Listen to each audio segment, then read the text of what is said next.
Na verdade, a confissão auricular já era uma operação de inteligência também. Porque o cara chega... Não, o cara chega pro padre e fala, ó, fiz isso, não sei o quê, peguei a mulher dele, não sei o quê, roubei de não sei o que lá, me perdoa. O cara, ele já tem essa informação pode ser usada para o exercício do poder. Igual os russos fizeram com a ideia do compromat, que é o documento comprometedor, que eu vou chantagear o cara, né? Sim. Então, os jesuítas começaram essa guerra contra a reforma protestante, para conter o avanço do protestantismo, se espalharam pelo mundo e falaram, vamos chegar primeiro que os protestantes, para já dominar o pico. Então, quando você tem, na época do Papa Francisco, 2013, os evangélicos tomando membro dos católicos, tem que ser um sul-americano para salvar a América do Sul e tem que ser um jesuíta que está treinado 18 anos da vida dele para fazer essa missão. Então, primeira coisa que eles fazem, Jornada Mundial da Juventude em Copacabana, no Rio, para dar um gás na juventude católica. Já nesse plano, vamos evitar de perder membros, vamos dar um gás no catolicismo brasileiro. E deu certo, você vê que o catolicismo hoje está né, revigorando aí, tem uma galera forte aí, né? Então faz parte desse... Foi um plano bem feito. E aí o que acontece?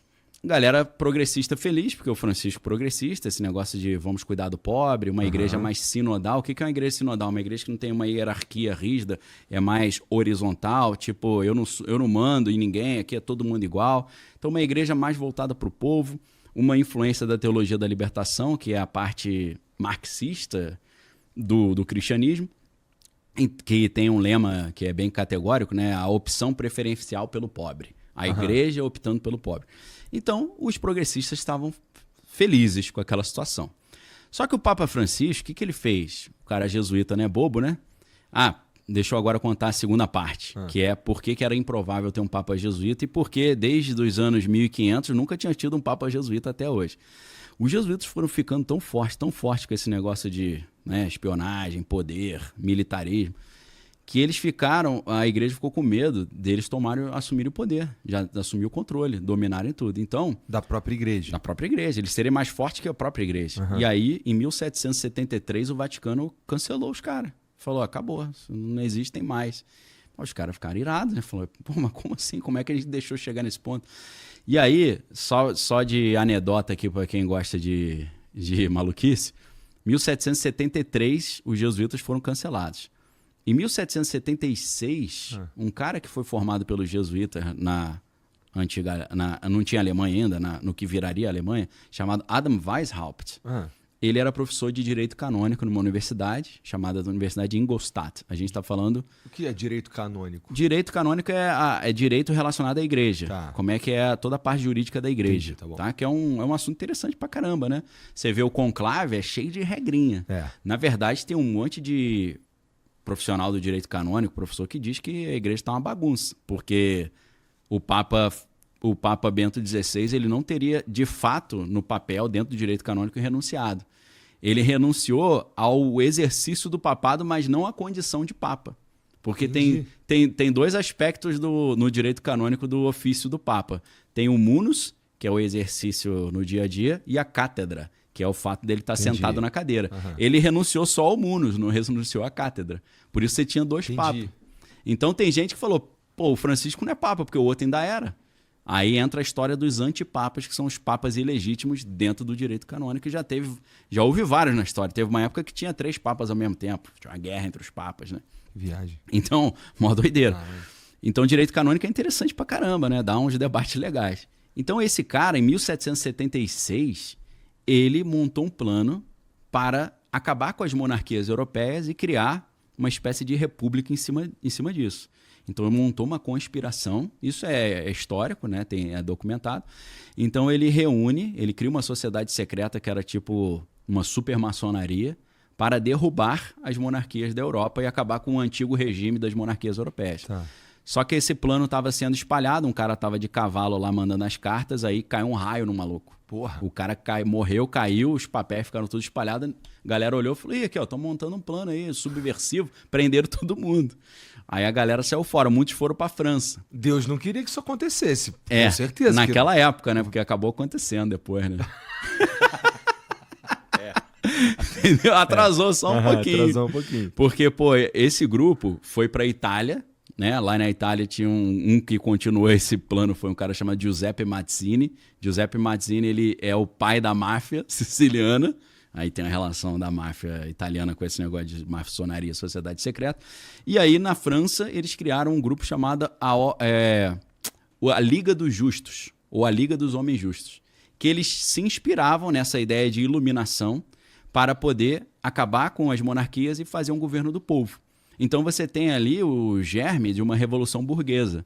Tá. A burguesia quer destronar a monarquia. Tu acha que em tudo isso que acontece nessa época aí, sim, de um ponto de vista mais espiritual, sim, cara, já tinha algum tipo de conspiração que não fosse só por anseios humanos, mas sim por alguma jogada do mundo espiritual? Porque, vê, a gente estamos falando claro, de uma religião, da principal religião cristã que tem, pô. Sim. Né? Aqui, eu tô falando religião cristã porque agora a gente tem também os evangélicos, do catolicismo, vou usar agora assim, o catolicismo. Dentro do catolicismo ali, coisas já muito malucas acontecendo, né?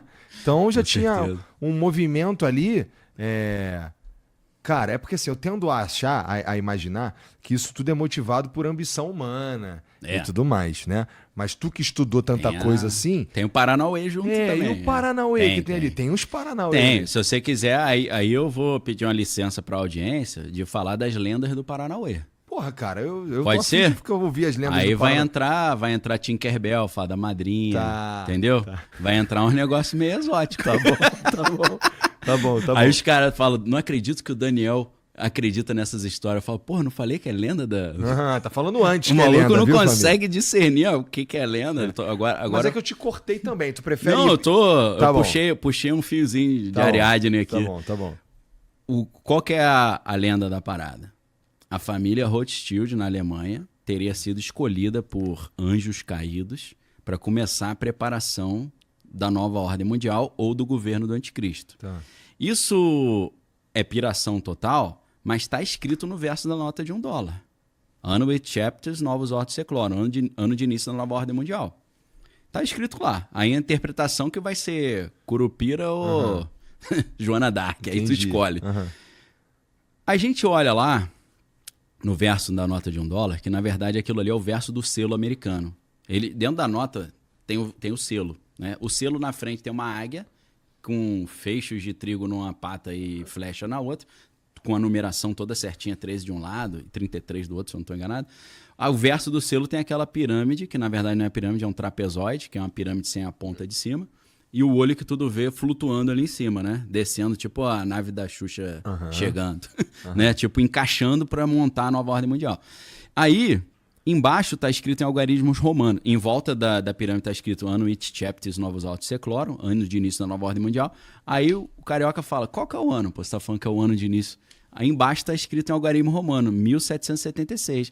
Aí os caras, não, isso aí não é nada não, isso é a fundação dos Estados Unidos, independência americana, 4 de julho, 1776. Os caras do Paranauê vão falar, não é nada disso, é 1º de maio de 1776. Você fala, o que é esse? É dia do trabalho? O dia do trabalho foi muito depois. 1º de maio de 1776 foi o dia que o Adam Weishaupt criou a Ordem dos Illuminati da Bavária, na Baviera, lá na Alemanha. Entendi. Entendeu? Qual que era o plano?